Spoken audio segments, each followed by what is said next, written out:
Lundi 15 octobre, bonjour à toutes et à tous, bienvenue sur Grand Lille TV pour cette nouvelle édition du journal de la rédaction. En 8 minutes, un tour complet de l'info près de chez vous et ça démarre comme toujours par vos prévisions météo. Et on aura de nouveau une journée ensoleillée, un beau début de semaine d'ailleurs, de nouveau du soleil pour plusieurs jours dans la région et les températures toujours aussi exceptionnelles pour la saison. On est toujours bien au-dessus des valeurs saisonnières avec 22 degrés de prévu à Lille cet après-midi pour les maximales. On en reparlera bien sûr avec vos prévisions météo complètes après ce journal.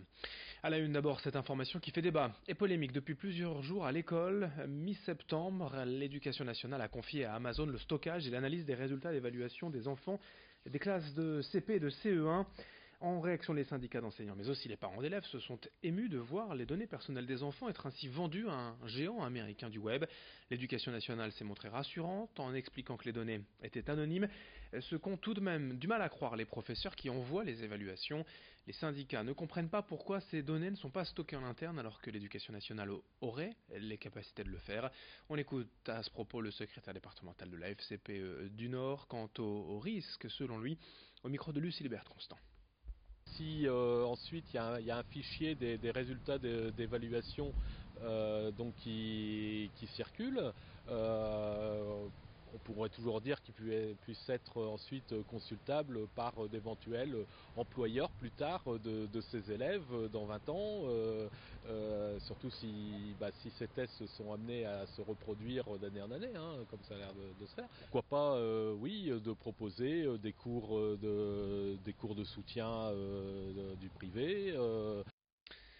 Dans l'actualité du jour, en bref, un homme blessé par balle près de la gare à Lille-Flandre selon la Voix du Nord. Les faits se seraient déroulés hier soir vers 21h rue Louis-Niquet. La police est ensuite intervenue dans le bar La Palmeraie pour un homme touché par des tirs d'armes à feu. La victime en question a été hospitalisée. En bref, toujours Sébastien Huyghe a été élu ce samedi président de la Fédération Les Républicains du Nord face à Marc-Philippe Daubresse, le sénateur. Sébastien Huyghe, par ailleurs, député du Nord de la 5e circonscription depuis 2002.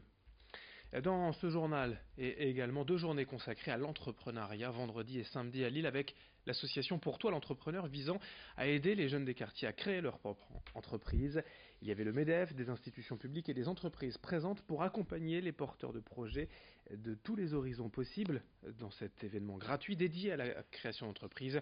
L'association d'ailleurs vient d'ouvrir un centre d'affaires de quartier, l'occasion de faire rencontrer l'écosystème de l'accompagnement et de l'aide à la création des partenaires et des jeunes de quartiers prioritaires. Explication au micro de Lucie Libert-Constant. Alors on a un réseau d'entreprises très volontaire et bienveillant qui accompagne tous ces porteurs de projets. Et donc aujourd'hui on a réuni tous les experts aussi, donc les experts de création, que ce soit dans la recherche de financement mais aussi dans l'accompagnement sous forme d'incubateur pour pouvoir vraiment répondre aux besoins donc, de ces personnes qui n'ont pas de réseau ou qui n'ont pas forcément le contact avec les différentes structures qui aident à la création d'entreprises. Dans cette édition également, le grand angle de la rédaction pour vous faire découvrir un lieu atypique de la métropole lilloise, le bus Transpol, le site des dépôts de bus Transpol de Watt-Rollo qui fête cette année ses 10 ans. On trouve ici 158 bus prêts à circuler tous les jours dans tout le versant nord-est de l'agglomération. Reportage signé Xavier Silly.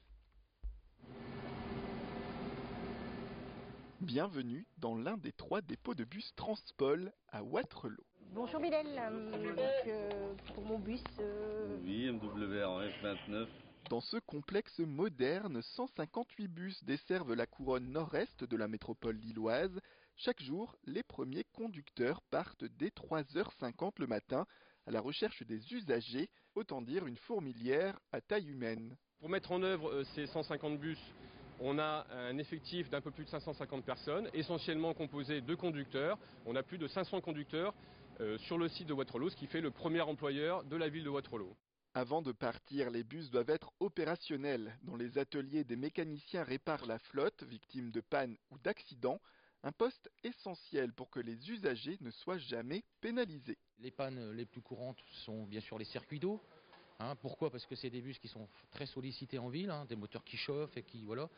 Mais c'est des pannes qui sont réparées très facilement. Si c'est pas une panne immobilisante, on invite toujours le conducteur à poursuivre son itinéraire et on fait des changements de bus sur les terminus où ça gêne pas la clientèle. Bonne journée. Merci également, à plus. La sécurité se vérifie également avant de partir en mission. Conductrice depuis 6 ans, Simone a appris comme ses collègues à adopter chaque jour les bons réflexes. La première chose que je fais, j'entre mon service dont je suis affectée en fait. Je dois vérifier tous les éléments de sécurité avant départ, la propreté pour le client. Je contrôle les caméras, les vidéos, le thermomètre de ligne et l'éclairage intérieur pour le confort du client. Ensuite, je règle ma girouette pour faire une vérification extérieure du bus. Et là, je termine avec la vérification des portes, ouverture et fermeture. Et je suis prête pour aller sur le réseau pour accueillir le premier client. Le quotidien de Simone ne laisse pas de place à la monotonie, avec des tournées qui changent souvent et qui font place également à l'échange. C'est pas que conduire un bus, mais aussi transporter des voyageurs en leur offrant des conditions optimales de sécurité et de confort. C'est vrai qu'on retrouve souvent des clients stressés, énervés, mais en règle générale, ça se passe très bien. À partir du moment où on a très bon accueil et puis un grand sourire, exemple, une personne âgée qui va monter, donc moi je vais faire attention avant de démarrer, qu'elle s'assied bien, et puis là, bien souvent, on a un merci derrière, donc ça c'est quand même une reconnaissance. Une reconnaissance nécessaire qui permet à ces 1200 conducteurs Transpol de parcourir au total plus de 26 millions de kilomètres par an.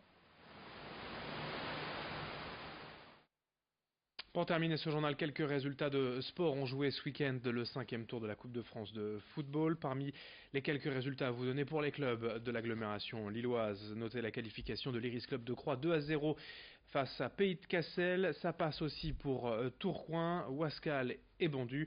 D'autres résultats, bien évidemment, à suivre dans nos prochaines éditions. Merci de votre fidélité. Très belle journée à toutes et à tous en notre compagnie sur Grand Lille TV.